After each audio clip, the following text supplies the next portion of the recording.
네, 이번에는 미국 증시 전문가와 함께하는 시간 미증시 인사이트 시간입니다. 오늘은 IM증권 도국 WM센터 이화진 과장과 함께 이야기 나눠보도록 하겠습니다. 과장님, 안녕하십니까? 네, 안녕하세요. 네.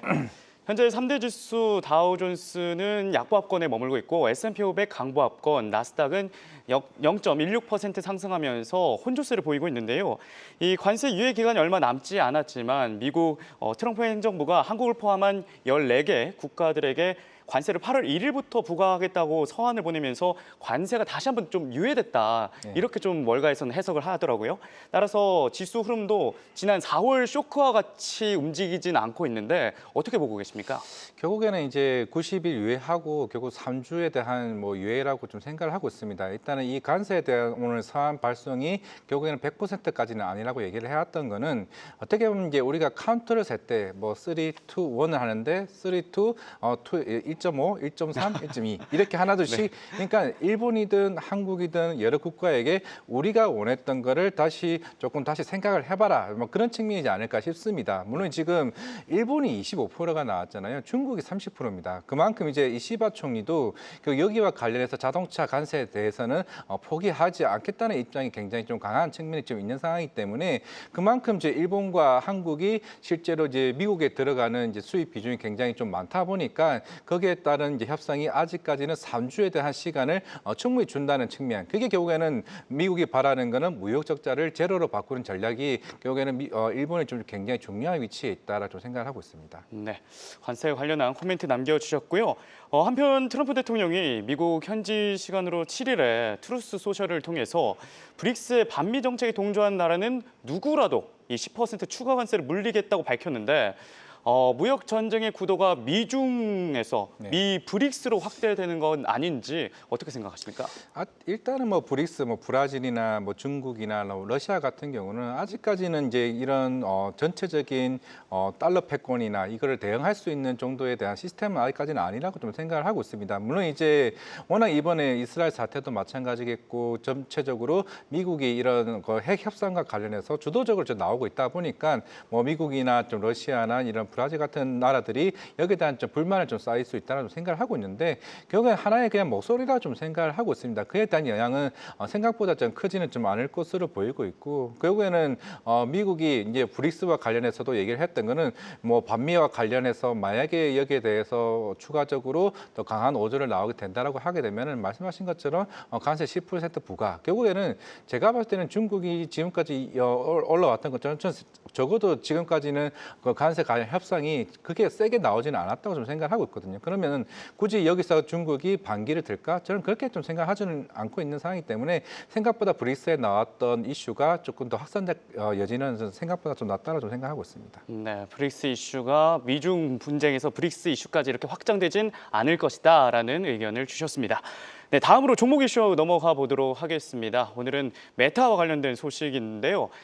최근에 이 메타가 AI 기술력을 확보하기 위해서 인재를 정말 대거 등용하고 있습니다. 네. 챗 GPT를 만드는 회사인 오픈 AI 출신 인재들에게 최대 1억 달러 보너스를 제안을 하기도 했고 또 이번에는 애플의 AI 수장이라고 할 수 있는 루밍팡을 1억 달러를 투자해서 데려오게 됐다는 소식이 전해졌는데요.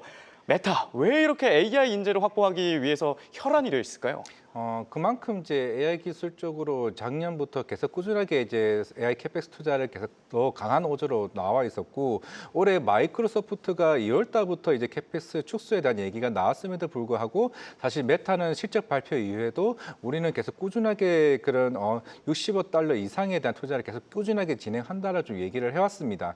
물론 추후에도 이제 MR 관련 이제 AR이나 이런 시스템에 대해서도 계속 꾸준히 성장을 하겠지만은 결국에는 이제 AI 쪽에 대한 그 람마 3에 대한 투자를 계속 지속적으로 할 가능성이 있겠죠. 물론 지금은 우리가 흔히 알고 있는 챗GPT나 아니면 그록소리나 이제 제미나이와 같은 여러 AI 언어 모델이 좀 나오고는 있겠지만은 결국 이 경쟁에서 이제 더 성장하기 위해서는 결국에는 시간보다는 돈을 더 빨리 쓰는 게 좀 중요하다 좀 생각을 하고 있습니다. 오늘 결국에는 오픈 AI 관련 이슈가 나왔던 것도 저는 굉장히 이게 큰 의미라 좀 생각을 하고 있는데 엔비디아의 고객사를 이제 지속적으로 할 수 있다라고 하면서 엔비디아의 공식 계정에서 이걸 발표를 했습니다. 그만큼 오픈AI 입장에서도 지금 어떻게 보면 가장 먼저 앞서 있는 AI 쪽 고객사이긴 하겠지만은 이 회사가 AMD로 안 가고 엔비디아로 계속 유지를 한다라는 거는 그만큼 뒤쫓아오는 이제 그록솔이나 아니면은 제미나이나 퍼플렉시티와 같은 여러 회사들이 그만큼 추월하고 있는 좀 측면이 있는 상황이기 때문에 그런 측면에서 이제 메타 입장에서도 빠른 여러 인재들을 영입하는 게 굉장히 좀 중요한 수단이다. 지금 당장은 우리 흔히 말하는 뭐 하나로 뭐 1,000억 원 돈이 그게 아깝지 않은 돈이다라고 좀 생각하고 있는 것 같습니다. 네, 라마3를 좀 더 성장시키기 위해서 아깝지 않은 돈을 막 투자하고 있는 것이다. 이렇게 정리할 수 있겠군요.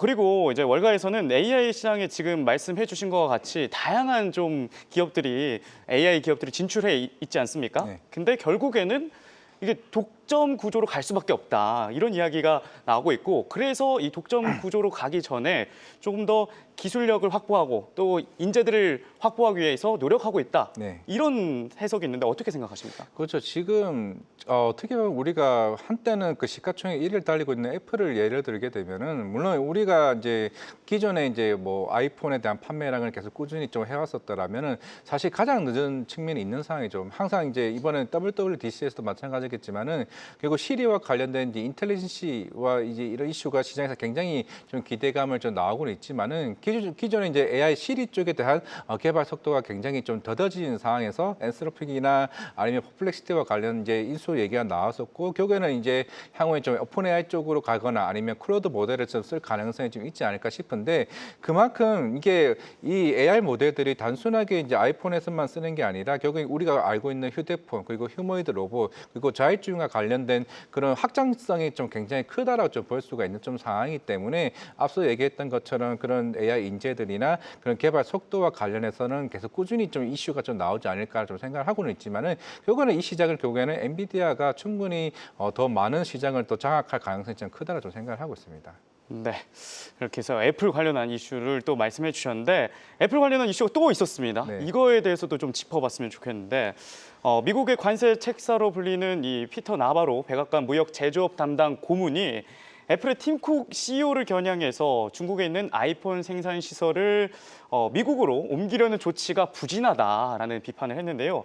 애플이 최근 탈중국화하려는 노력을 하고는 있어도 미국 행정부에서는 왜 이렇게 압박을 주는지 그 이유가 진짜 궁금합니다. 거기에는 이제 솔선수범이라는 표현을 맞는지 모르겠지만 네. 결국 이제 미국 입장에서는 이제 자국의 이제 기업들이 미국의 공장에서 어느 정도 빠르게 이전을 해줘야 어떻게 보면 우리 한국이나 아니면 일본이나 여러 유럽 국가들이 그럼 우리도 너네들이 일단 보여줬으니까 공장 이전 속도가 좀 빨라지지 않겠냐 좀 이런 해석도 있겠지만은 물론 애플도 사실 중국 시장 사실 쉽게 놓치기 쉽지는 않겠죠. 물론 이제 전년도 재작년부터 계속 꾸준하게 아이폰 판매량이 줄어들기 시작했고 실제로 점유율 자체가 예전에는 20% 넘는 좀 상황이었지만은 이제 20% 이제 언더 쪽으로 내려오게 되면서 이제 결국에는 인도 쪽으로 시장에 옮기긴 하겠지만은 결국에는 이제 미국은 이거는 자동차도 마찬가지입니다. 결국에는 인건비다 부담이 굉장히 클 수밖에 없는 상황이죠.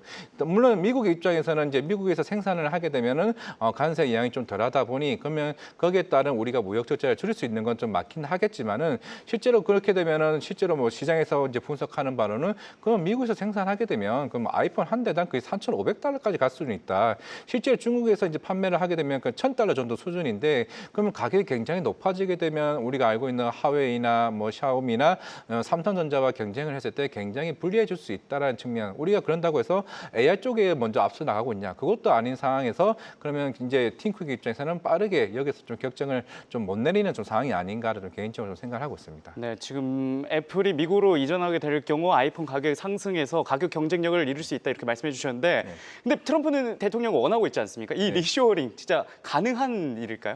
생각보다 쉽지는 않겠지만 그럼 당연히 그러면 트럼프 입장에서 만약에 애플이 너네가 우리나라 오게 되면 뭐 보조금을 줘야 되나? 그럼 또 트럼프 정책에서는 또 그렇지는 않은 상황이죠. 실제로 그러면은 뭐 세액공제나 여러 가지 여기다 뭐 이 혜택을 줘야 되는 상황인데 그게 아니고서는 제가 봤을 때는 실제로 애플이 공장 이전하기는 생각보다 좀 쉽지는 않을 것 같다는 생각을 하고 있습니다. 네, 이렇게 해서 애플 이슈까지 살펴봤습니다. 지금까지 IM증권 도곡 WM 센터 이화진 과장과 함께했습니다.